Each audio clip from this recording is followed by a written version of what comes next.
Ever wonder how hidden cushion inside your car can inflate faster than you can blink and save your life? Today on Knowledge Hub, we're diving deep into the split-second science of airbags. Built into the supplemental restraint system, airbags are designed to work hand-in-hand with seatbelts, forming a layered safety net. It all begins with a network of precision sensors, accelerometers, impact detectors, and sometimes pressure transducers, constantly feeding data to the Airbag Control Unit, or ACU. This unit calculates crash severity in milliseconds, filtering out false triggers like potholes or slamming your brakes. When it detects a collision above a specific threshold, often around 10 to 15 miles per hour for frontal impacts, it sends a high-voltage current to the inflator's igniter.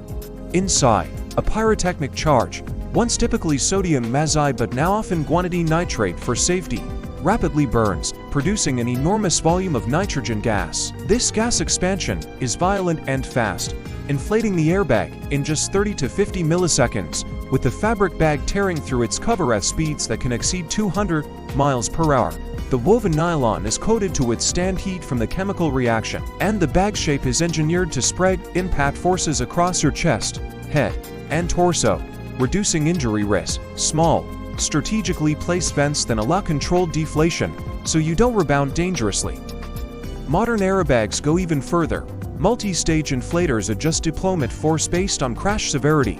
Side curtain airbags protect during rollovers, and advanced designs like Honda's catchers may reduce brain rotation in angled impacts. Some companies are even testing external airbags that deploy outside the car to create a temporary crumple zone.